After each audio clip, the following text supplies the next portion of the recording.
start. We are so glad that we have now 103 participants, and we're getting ready to get started. This is Charles Allen. I'm the district membership chair for District 7690, and I welcome each of you to this event today and say thank you for taking your time to log on. I'm going to ask District Governor Tommy Rosser to offer his welcome comments at this time. District Governor. Thank you, Charles. Welcome, everybody. I'm really excited about this because a lot of good things are going to come out of this. I've had a couple of club visits, and they're all excited about some new ideas, and you're going to get some out of this summit that we're having for the next 4 weeks, one day a week. So we try to make it short, sweet, 30 minutes, so I'm not going to take a lot of time, but as we all know, membership is going to be our #1 priority this year. We've got to have it, and we've got to work on not just getting new members, but I need for everybody to work on retaining the members that we get and the ones that we have in our club now. So membership is a top priority. I hope everybody will enjoy this summit and take away from it something to go back to your clubs and build the clubs.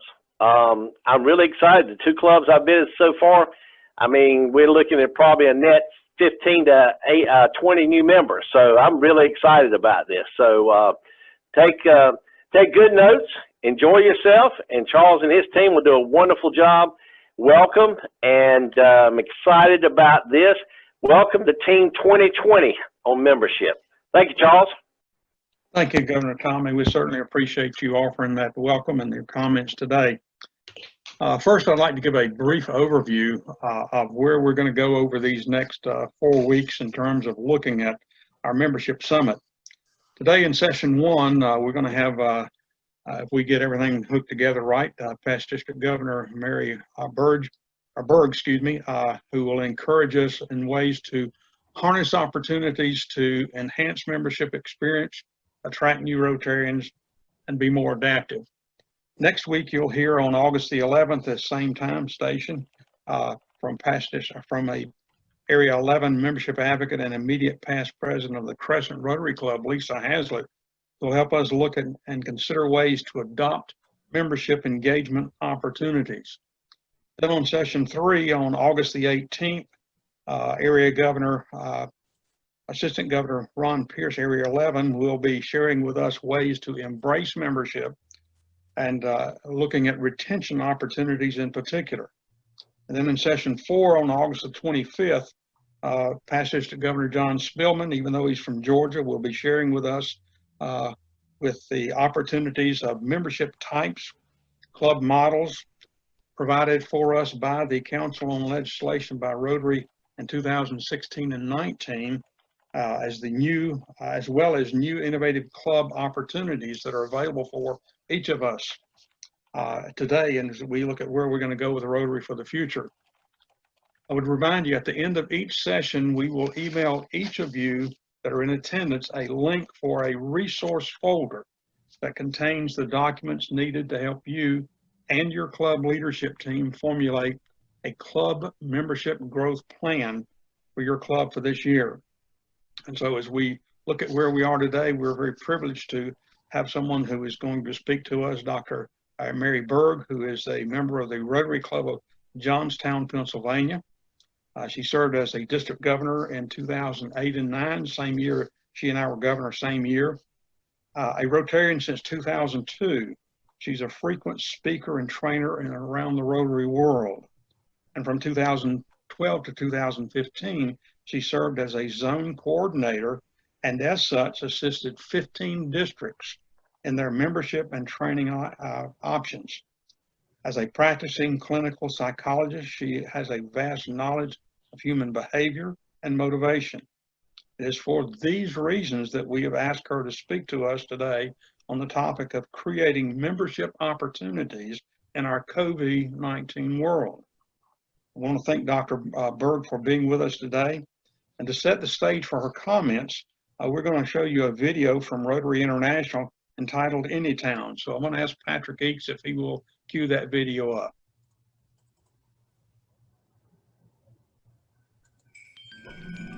As Rotary, we often ask ourselves, how do we grow? Personally, professionally, and organizationally? The answer is simple. To grow Rotary, we need more Rotary clubs. Let's use Anytown as an example. Anytown is a city of 100,000 people and home to one proud Rotary club. But there are hundreds of other people of action, just like us, who are uniquely qualified to become Rotary members.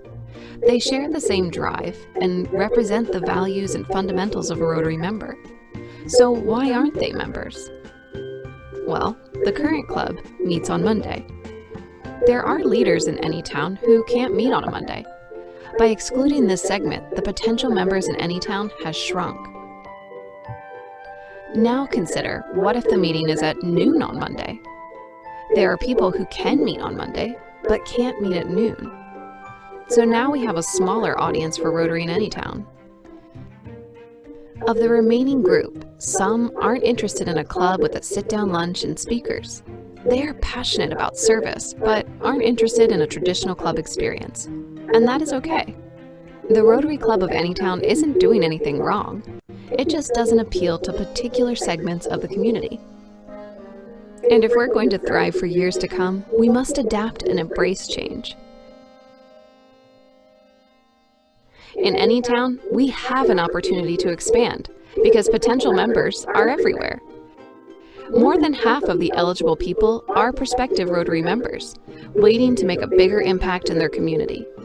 But what Rotary Club exists for them? If Anytown creates new clubs at new times and new places, the hidden potential for Rotary will be revealed. As people of action, we must broaden our reach and provide opportunities to all leaders in the community. Together, all of us can grow Rotary.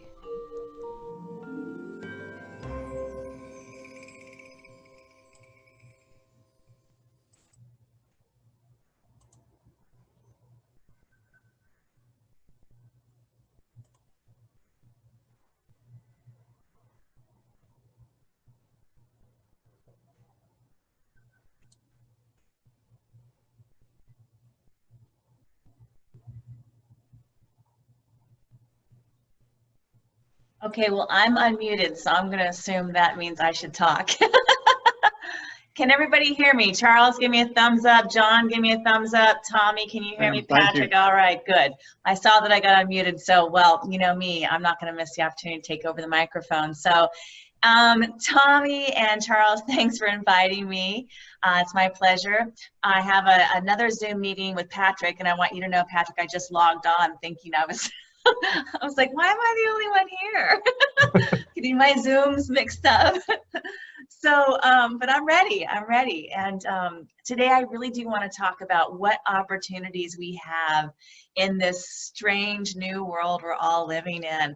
Because I do think we still have a tremendous amount of opportunity to not only attract new members, but even I think more so to engage our current members in a whole different way. Some new ways and some old ways. I went hoping to refresh some of the old ways even in today's talk. So as we talk through this, I want you to think about internal and external. So internal would mean like, how can we better engage our members? And external would be, you know, how can we attract new people to our wonderful experience of Rotary. So be thinking about both of those things as we move through this talk today. And I'm using the platform of our strategic priorities, our 4 strategic priorities in Rotary for today's talk, because I really think that they are the vessel or the roadmap to the success of all things Rotary. They really are the again, the roadmap of where we need to go and how we're going to get there. So I'm going to guide you through the 4 strategic priorities, and we're going to be talking about membership based on those, each of those areas. So the first, of course, is increasing our impact. So when I began to think about this, I thought, okay, well, how can we seek out new ways to translate our expertise into making a difference. That's what increasing our impact, that's what RI wants us to understand about that phrase, increasing our impact.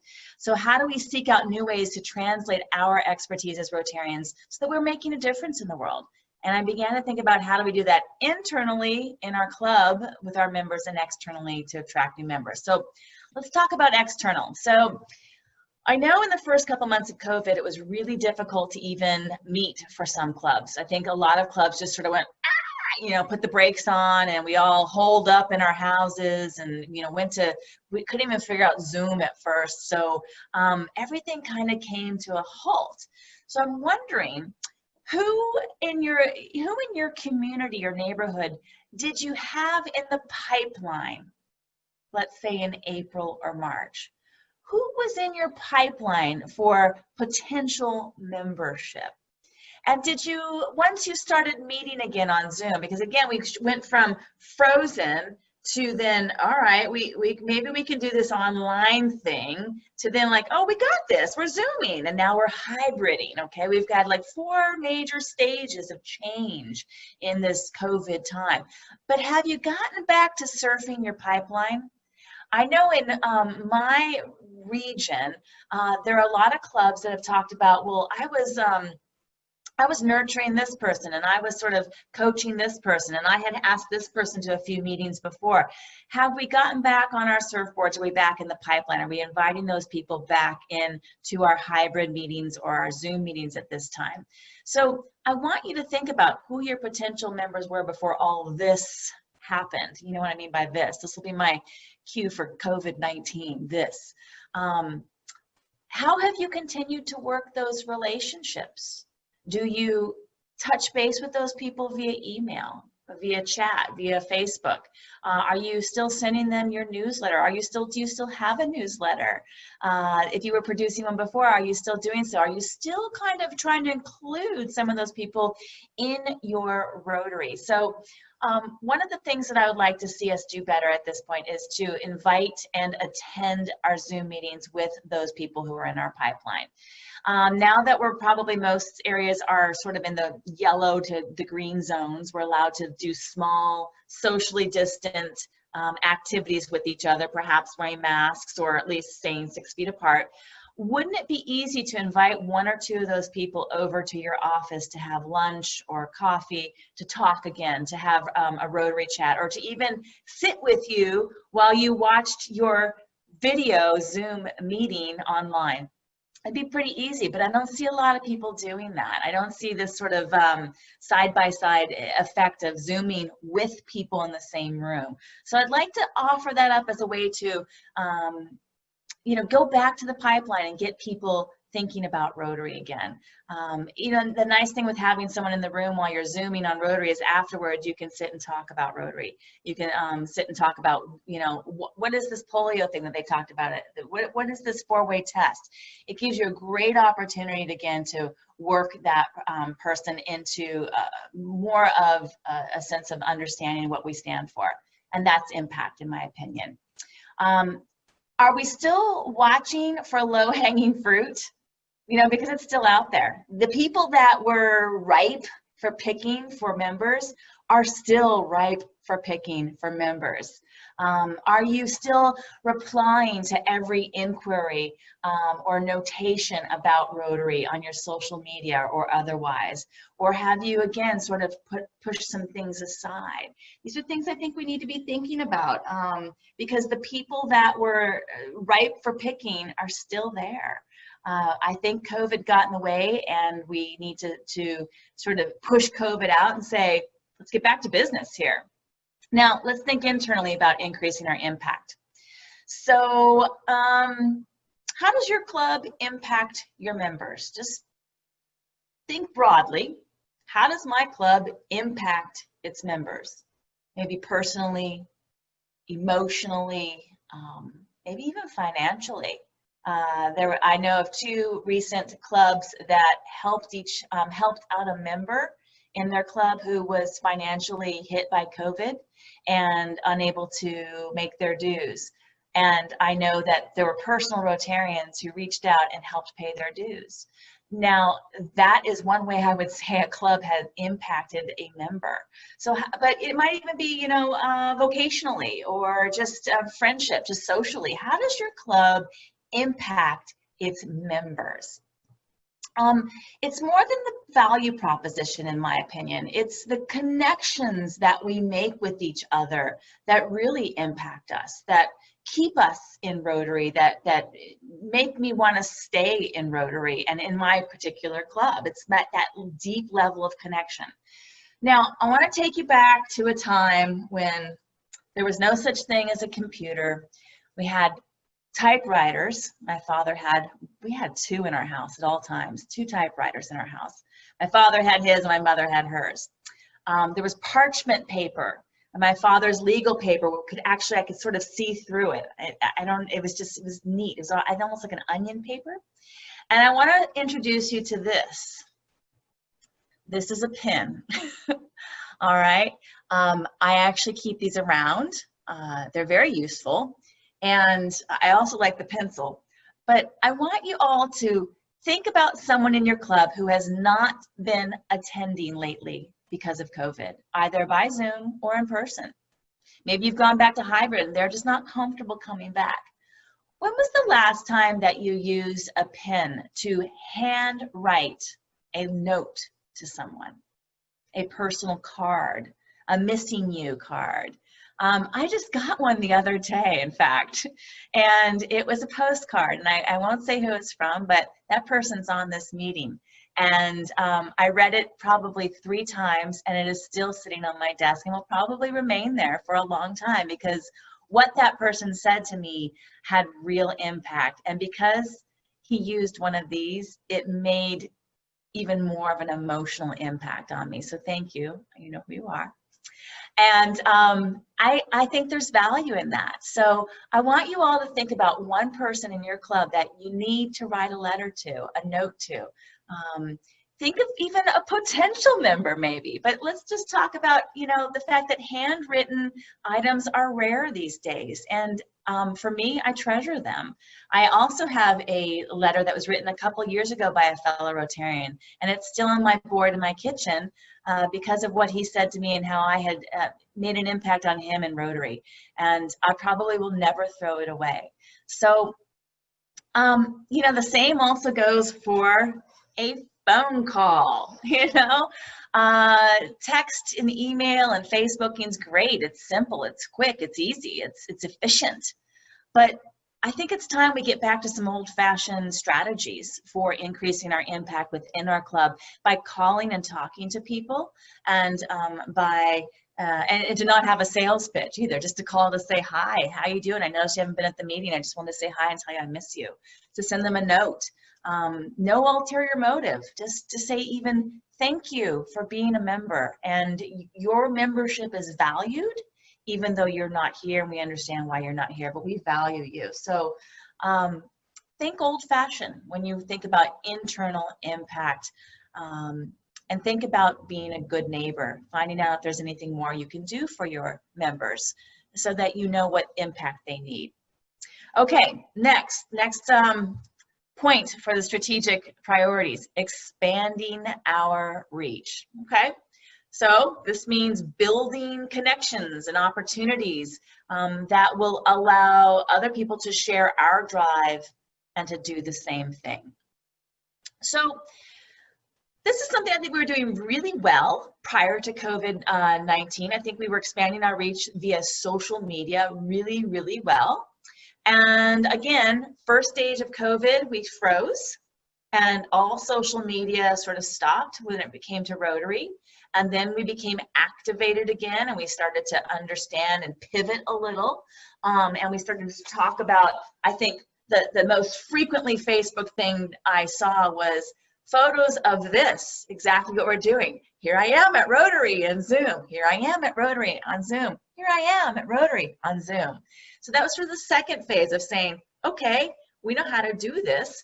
We were harnessing our social media to let the world know we could still operate, so to speak. But I think there's a better way now that we're comfortable with pandemic, we're comfortable with quarantine, we're comfortable with change, shifting up some things so that we are impacting people in a more relevant COVID manner, to deliver up a customer preference, so to speak, through our social media. To tell them that we are doing things related to the pandemic, to show that we are being people of action in this pandemic, that we're not just meeting on Zoom and having our personal tuna fish sandwiches from our living rooms, but we're actually still people of action. So it's time to reharness that social media and make it a direct mechanism for a more dynamic interaction with your community. So secondly, under expanding our reach, I'd like to ask each one of my members in an individual conversation, and this is on my kind of to-do list, what they want to do to have an impact on our community and in our world. When was the last time we asked our members individually, what do you want to do to have an impact? And I think this is especially crucial for newer members. To almost harness their drive and their passion as to maybe why they joined. And could this be an opportunity now where things are a little bit slower in Rotary? I feel like my club's a little slower right now. We're trying to do things, but we're not quite as activated.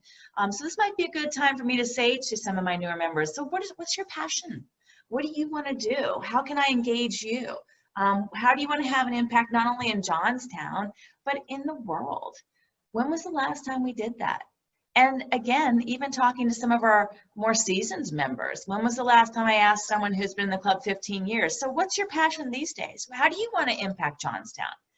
This is a conversation that needs to keep happening within clubs in order to expand our reach from within to without, to outer into our community. If my board continues to make the decisions, I may not really have the heartbeat of my members. So I think it's more important to keep the heartbeat of the members, not just your board and what they want to do. All right. COVID-19 certainly did shift all of our fundraising efforts and many of our projects that we had in the pipeline. A lot of things were just dropped, stopped, or put on hold. But again, I think we have an opportunity here to develop perhaps smaller projects that have a more immediate impact in our strange new world. That impact maybe people who are directly affected by COVID, perhaps donating to food banks, feeding the first responders, feeding the medical people, even having parades for the medical people. I saw that early on, but guess what? Those people are starting to be forgotten and drifting in the back. They're, starting to, again, sort of be forgotten. Isn't it time maybe to say, how do we still utilize COVID-19 as an opportunity for service? And are all of your clubs doing that? Again, this is a great conversation to have with club members. If you're not having a speaker at every single meeting, which I know some clubs are not, maybe that would be a wonderful way to engage the next meeting or the next couple meetings to say, what can we do right here in our own little town that would make our people who are most affected by COVID feel important, feel remembered, and to know that Rotary is still thinking about them and cares. So opportunity to definitely do some small projects that are very COVID related. And, as a reminder, when you're doing service for and with others, don't forget to connect on their social media network. I was talking with a friend of mine in Florida who actually had done, I think it was the fire department. They had fed the fire department. They had a very large fire department and they're a large club, so they could handle that. But instead of just posting on their Rotary website what they had done, they actually linked all of their media about this onto that fire department's website so that it was shared with the fire department's community, not their Rotary community. Because it's really not so important for us to share what we're doing with other fellow Rotarians. I mean, that's, preaching to the choir. It's basically, a better idea to share what you're doing with the community who would appreciate it more, the people who are direct recipients of it. So harness other people's social media networks, those who that you're giving to the most. Let's think in terms of barriers that were probably present prior to COVID. I think some of these have dropped. When I think about new members, one of our biggest barriers in Rotary is money and time, correct? Do you all agree with that? Money and time, right? Well, you know, this new hybrid club thing we're doing, this Zooming, doesn't take any money, does it, to be a member of Rotary now besides our dues? I'm certainly not paying for lunch here. And the time now is reduced sometimes by a matter of hours. So some people I know would drive a half an hour to get to their Rotary Club meeting and a half an hour back, and they would be there at least an hour. So we're talking 2.5 hours of their day. Now it's 45 to 55, maybe 60 minutes. So if we can remind some of the people who were in our pipeline that time and money may be less of a barrier now, that this is actually the time to get to know a club. So we can expand our reach by proposing that some of our previous barriers to membership are have been reduced. Okay, so let's move to enhancing participant engagement. So Rotary tells us that this is putting the needs and expectations and the growth of our participants at the center of everything we do. And I think this is absolutely essential to you know, what we've been talking about with the internal experience of being a Rotarian. And a recent study showed that 85% of customers in most businesses are frustrated by dealing with a company that does not make it easy to do business with them, and that 84% are frustrated by companies promising one thing but delivering another, and 58% are frustrated with inconsistent experiences from channel to channel. Now, this was a study that I read up on just general business. You know, it might have been automotive, it might have been sales, could have been anything. But when I read this study, I thought, huh, sounds a little like Rotary. 85% frustrated with the fact that we don't make it easy to do business with us. 84% frustrated because we promise one thing, but we don't actually deliver on that in our clubs. And 58 are frustrated because it's inconsistent, maybe week to week, club to club, event to event. So does that sound like your club? Or does it sound like a club that you know, perhaps, or something that you've experienced? And if it does, it's time to consider, how do we need to eliminate some of those hurdles? How do we need to become more consistent, easier to do business with as internal membership? And how do we promise and deliver what we promise? I think in my club, we have some work to do here as well. I think most clubs probably do. Maybe not all, but certainly a lot. So again, I started thinking about how do I, if I were in just my little club, how would I enhance participant engagement? How would I put the needs of all of my members first, at the center of everything I did? So first of all, I think I would respond to everything. Every email, every phone call, every Facebook, you know, even if it's someone just, you know, putting a comment on a Facebook post with my Rotary Club, liking it, responding back, thank you, you know, whatever. So they know they've been seen. See your members by responding to everything. I would read every email and reply. I'd follow up on Facebook and Instagram, especially if a comment came in that involved any kind of question. I would treat every comment the same as if it were a member calling me directly. So even a comment on Facebook or via email, as if I were having a phone call. And if I needed to make a phone call instead of just responding, I think I would do that. And it sounds like a lot of work, but I think it's worth it to respond to everything, because every point of contact or comment from your members is a chance to create an advocate and a stronger member. An advocate for your club and a stronger member. I also started thinking about just doing the obvious, human courtesy things. And again, some of this maybe has gone by the wayside because we, again, first phase of COVID was to stop, freeze, and to hole up. You know, we all started taking care of ourselves. And then we went into the phase of like, okay, adjust and pivot. And now we started thinking about our neighbors, and you know, around here we started doing food swaps where we left food on each other's doorsteps, you know, just for fun, to shake it up. We, you know, we're having little alleyway parties and things, you know. So we shifted from doing, you know, internal and staying safe to like, okay, I still care about you, you know, wanting to sort of touch people socially distantly, you know. So the obvious things, do things for your club members that you would do for your close family and friends. Post-pandemic, you'll be able to shake hands again. How cool will that be? I mean, I miss that. But even just saying hello, as I mentioned before, touching base with people, seeing how they're doing. There's some members that we just haven't seen in so long. I wonder, how are they doing?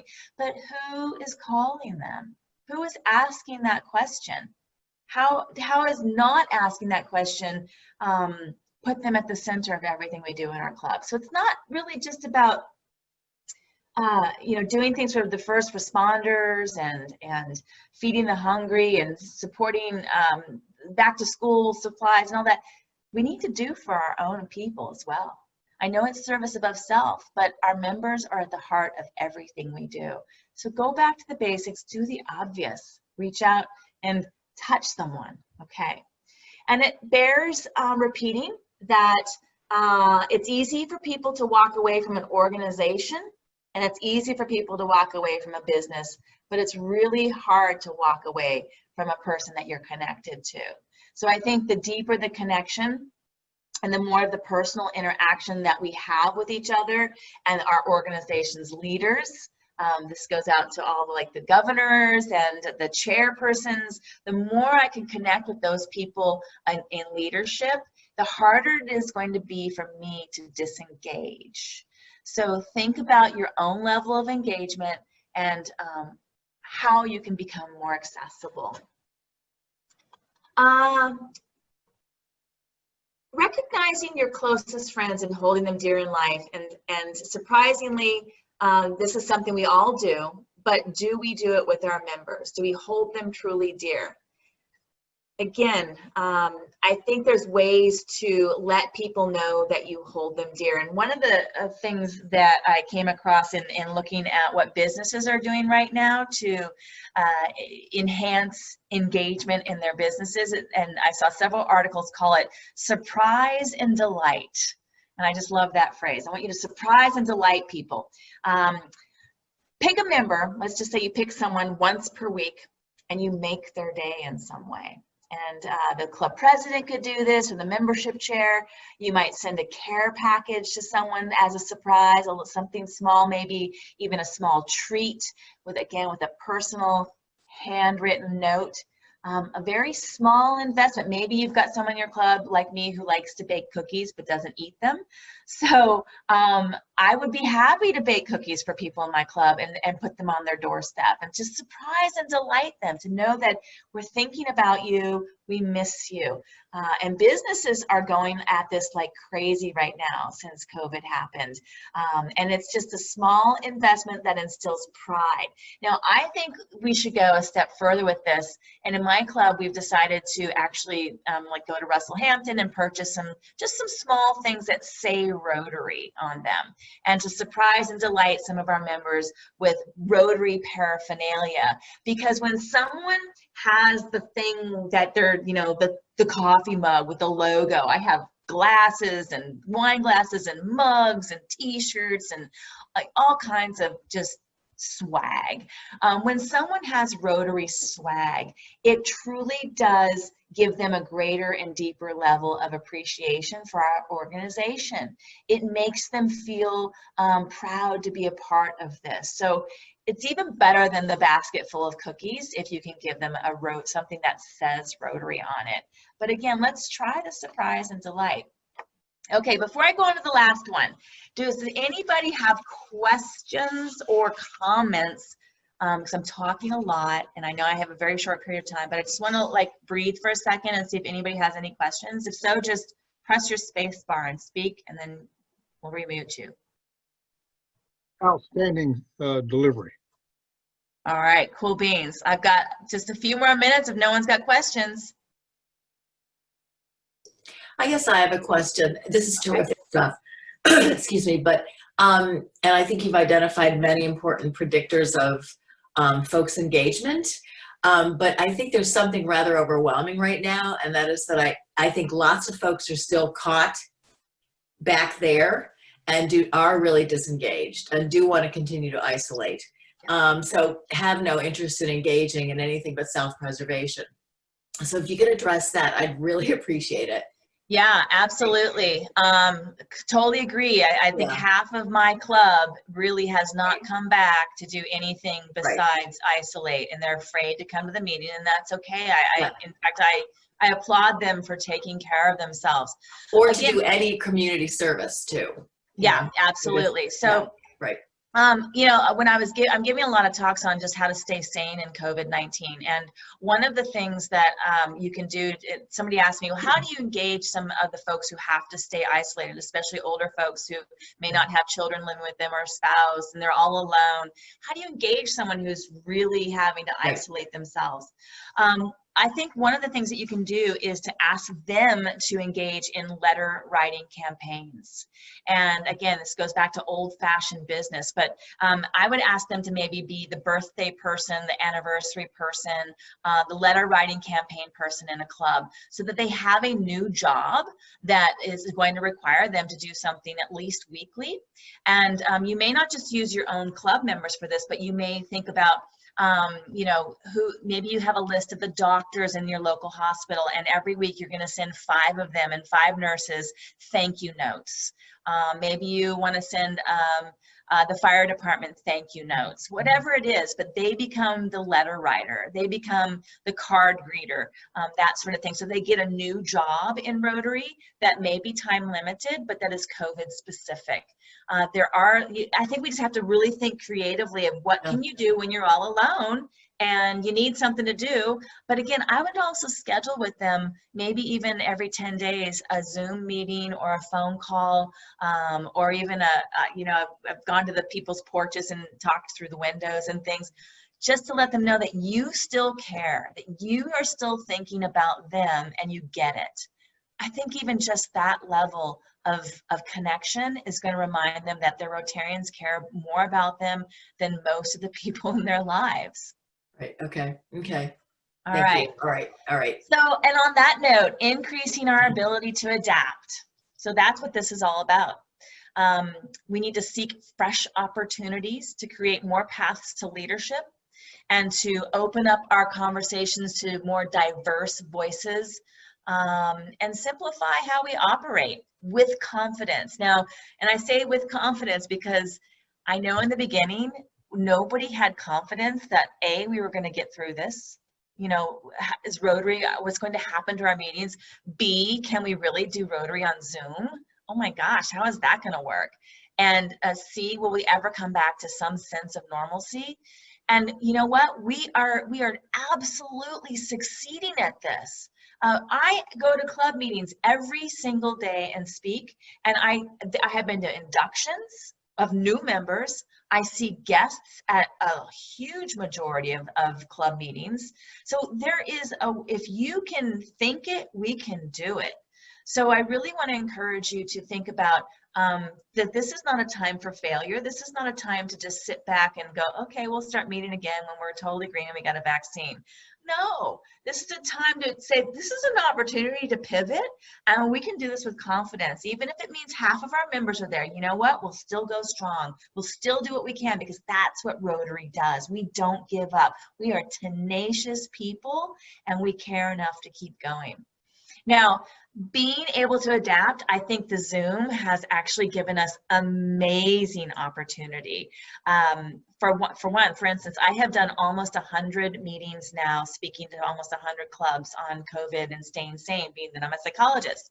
I could have never done that in 4 or 5 months in my real life. I've been all the way to Kenya, for heaven's sakes, to give that talk. You know, all because of this thing called Zoom. So Zoom actually allows us to get better speakers, to get speakers we never dreamed of having, to get speakers who we wanted to have, but they live too far away. So this interesting part of COVID is that it's creating some unusual opportunities that are going to be good for our clubs. I don't think there are going to be many clubs that go back to not offering a Zoom portion or allowing their members to attend via Zoom. I think the hybrid, partially Zoom and partially in person, is going to be our future. And okay, so be it. But here's what we have to do next. So we're going to be much more technological. So that means we have to adapt to the technology. That means you'll need good computers, excellent microphones, the ability to hear and be heard. It's kind of important in Rotary, especially when you're doing this. Movable cameras. They have these cameras that pivot, that follow the speaker. These are very inexpensive things, but we have to start thinking about this. All of this is affordable for many clubs, not all, but for many. But even more so, you'll need someone who understands it or who's willing to learn about this technology. It is simpler than it seems, but I think we all need to, if we can afford it and can adapt in this way, we need to be responsible about how we move forward with our technology. Let's see, advocacy programs. So I think it's important to think about how in our clubs we have people who are champions for membership. Champions, when I first joined, they were called the closers. And I haven't heard that term in a long time, but it was I got invited in by person X, but they made sure to sit me next to person Y because they knew if I got to know person Y, that person Y would close the deal. I call these people champions or advocates now for membership. They're the people who are enthusiastic enough to be passionate and pull people in, but not so much that it's scary. And they're like, oh God, drink some more of the punch, crazy person. You know, so it's that someone who's got good balance, who's not going to be saying the wrong things like, oh, when are you going to join our club? I see you're here for the first time. That's not how we do it. Remember that. It's the persons that you sit next to who are great advocates for Rotary and membership and who are the champions of Rotary. These are your highly engaged members, the people who, yes, they eat it, drink it, and sleep it, but they also know how to balance their conversation. So think about who in your club might be that person and consider how you can incorporate them in your Zoom meetings. Perhaps at every Zoom meeting, maybe they have a new title, like a new job. And also, you know, when they're in person, how do you engage them at each meeting?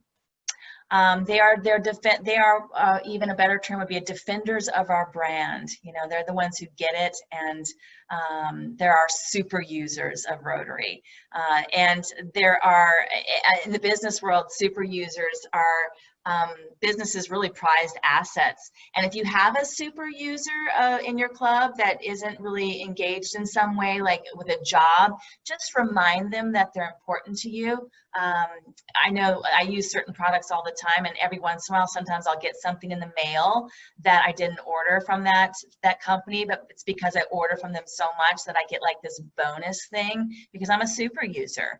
And so they'll send me something for free, and it's so cool. It's like, oh, look what I got. You know, it probably didn't cost them much at all, but think about how you can you know, just praise your super users and give them important jobs so that they feel connected and valued during this weird time. Okay, I'm going to open it back up for any more questions. I probably am out of time, but I'm not really sure how this works. So anybody have questions or even other best practices that you'd like to share with the group? Because I'm sure I only hit on some of them.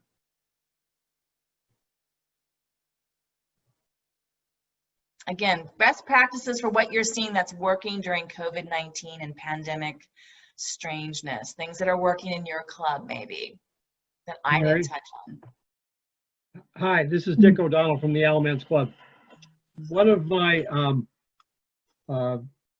friends just created this saying touching base postcard, okay?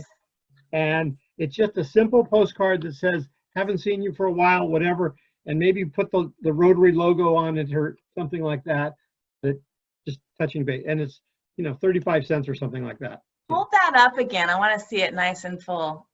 Oh, a little bit back up. There you go. Oh my God, that's so cute. See, that's cool. 35 cents and postage. I mean, this is what we need to be doing.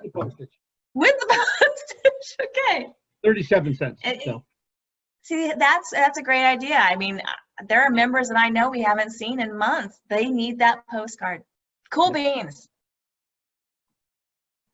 You were mentioning the things that individuals might like to do and what their projects are. And one of my projects has been this book in which the first lead chapter is Rotarian capitalism. And we use the four-way test to try to illustrate ways that capitalism can help bridge the divides that we've had in income equality and deal with some of the excesses of capitalism by making it Rotarian capitalism. I love it. And see, if you were in my club, because it's your passion, I'd want to know more about that. I'd want to know why it's important to you and how, your experience is just as important as what I want to do. So of course I would want to promote that.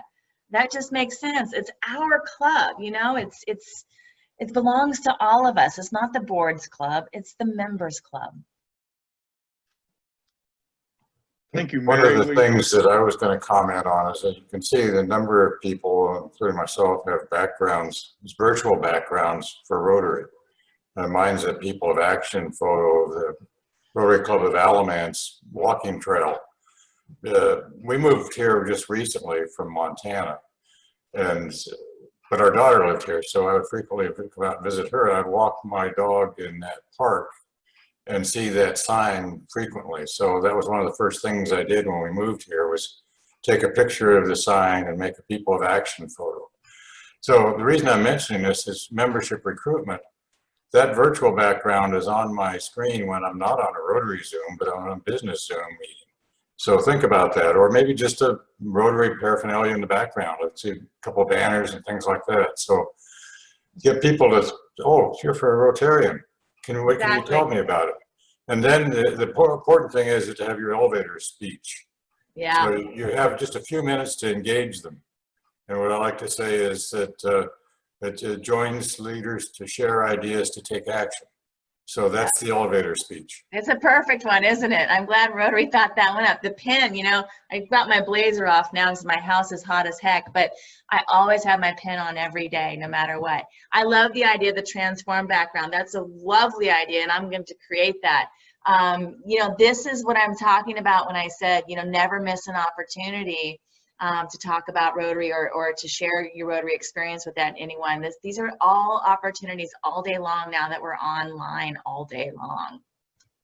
Thank you. Thank you very much, Well, Dr. Berg. We really appreciate you sharing today. What an excellent presentation. And thank you for those 116 of you that have stayed on and are staying with us right now. And we thank you for that opportunity. I want to appreciate, again, for each of you being with us today.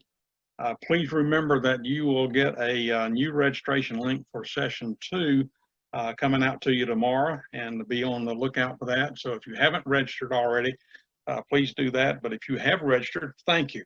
We really appreciate you doing that. So that'll come out to you. And we really appreciate each of you being here today, and thank you for this opportunity to, again, think about Rotary and where we can go. And Dr. Berg, you've really given us a lot of good thoughts here. You made me rethink a lot of areas where I'm missing out some opportunities. So I really appreciate that.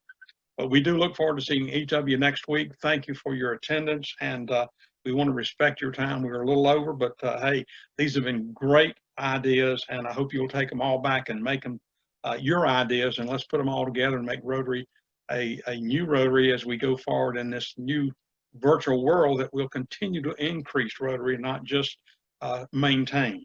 And we again thank each of you for being with us today, and hope you have a great evening and a great week, and we'll see you next week. Thanks, Dr. Berg.